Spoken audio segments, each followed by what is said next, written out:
Bhuvana's creative rusk, பன்னீர், பால், sugar, coffee packet இதெல்லாம் வச்சு நான் ஒரு டெசர்ட் செய்ய போகிறேங்க. அநேகமாக தெரிஞ்சவங்களுக்கு புரிஞ்சிருக்கும். இப்போ நான் வந்து லோ சுகர் தான் இதுக்கு நான் எடுத்திருக்கேன். அந்த லோ சுகரை முதல்ல பவுடர் பண்ணிவிட்டு ஒரு பவுலில் நான் சேர்த்துட்டேன்.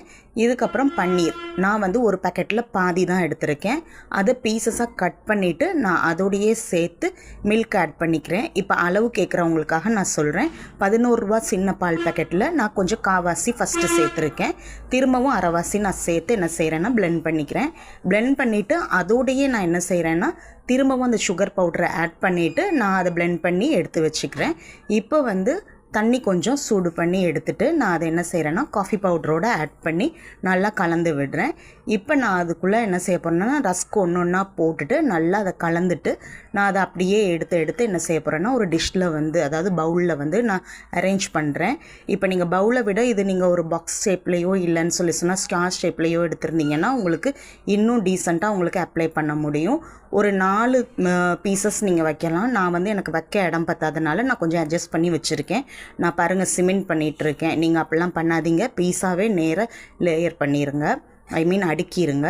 அதுக்கப்புறம் வச்சுருக்க அந்த க்ரீமை எடுத்து அதுக்கு மேலே அப்ளை பண்ணிவிட்டு செகண்ட் லேயர் நம்ம வைக்கணும். எனக்கு வந்து இது ரொம்ப சின்ன பாக்ஸாக இருந்தனால நான் 3rd லேயர் வரைக்குமே நான் வச்சுருக்கேன். அதே மாதிரி அந்த பக்கம் பாருங்கள் சின்னதாக 2 பவுல் தெரியுது, 2 பவுல்ஸ் தெரியுது. அது எதுக்குன்னு சொல்லி சொன்னால் நான் வந்து பீட் பண்ணும்போது அது வந்து ஒழுங்காக அரைப்படலை பன்னீர் வந்து. ஸோ பரவாயில்ல, அது டெக்கரேஷனுக்கு வச்சுக்கலாம் அப்படின்னு சொல்லிட்டு நான் வச்சுட்டேன். இப்போ 3rd லேயரும் வச்சுட்டு நான் என்ன செய்கிறேன்னு சொல்லி சொன்னால் அதுக்கு மேலே அப்ளை பண்ணுறேன். எனக்கு கொஞ்சம் அந்த காஃபி எசன்ஸ் முடிய நான் திரும்ப வந்து கலந்து நான் செஞ்சிட்ருக்கேன். உங்களுக்கு பார்க்கலாம். இதுதான் 3rd லேயர் நான் இப்போ வச்சிட்ருக்கேன். இப்போ இதுக்கு மேலேயும் திரும்ப நம்ம க்ரீமை அப்ளை பண்ணுறோம். பண்ணிவிட்டு கொக்கோ பவுடர் தான் மேலே வந்து ஸ்ப்ரெட் பண்ண சொல்கிறாங்க. என்கிட்ட இல்லை, அதனால் நான் காஃபி பவுடரையே மேலே ஸ்ப்ரெட் பண்ணுறது காட்ட முடியலை. ஆனால் இப்போ உங்களுக்கு பார்க்கும்போது தெரியும். 4 hours ஃப்ரிட்ஜ் பண்ண சொன்னாங்க. நான் வந்து கொஞ்சம் கூட நேரமே ஃப்ரிட்ஜ் பண்ணேன். என்னை பொறுத்த வரைக்கும் என்ன தாட்னு சொன்னால் எடுத்து சாப்பிடும்போது ரொம்ப கூலிங்காக இருக்கும்னு எதிர்பார்த்தேன். பட் எனக்கு அப்படி இருக்கலை. டேஸ்ட்டுன்னு பார்க்கும்போது அந்த மேலே வந்து நம்ம வந்து காஃபி பவுடர் ஆட் பண்ணியிருக்கனால லைட்டாக கசப்பு டேஸ்ட் இருந்துச்சு. பட் எனக்கு பிடிச்சிருந்துச்சு. ஆனால் இது வந்து எதிர்பார்த்த அளவுக்கு டேஸ்ட்டாக இருந்துச்சுன்னு சொல்ல முடியலை. இதுதான் உண்மையான ஒப்பீனியன். அக்கா வந்து இதுக்கு 70 மார்க்ஸ், பொண்ணு வந்து 80 மார்க்ஸ் கொடுத்துருக்காங்க. ஹஸ்பண்ட் இன்னும் டேஸ்ட் பண்ணவே இல்லை.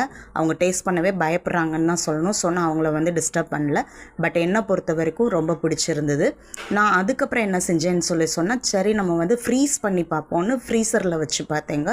அதுக்கப்புறம் இன்னும் டேஸ்ட்டாக இருந்தது. பிடிச்சிருந்தால் லைக் பண்ணுங்கள். இது அம்மா கைப்பக்குவம். அச்சோ, வாய்ஸ் ஓவர் பண்ணுற இன்ட்ரெஸ்ட்டில் பேரை சொல்ல மறந்துட்டேங்க. திரமிசு கேக் தான் ஃபஸ்ட் ட்ரை. ஆனால் பெஸ்ட் ட்ரை. எனக்கு ரொம்ப பிடிச்சி தான் இருந்தது. இப்போ அக்கா டேஸ்ட் பண்ணிவிட்டு இப்போ நல்லா இருக்குன்னு சொன்னாங்க. ரொம்ப நேரம் ஃப்ரீஸ் பண்ணியிருந்ததால் இருக்கும்னு நினைக்கிறேன். ஓகேங்க, பை.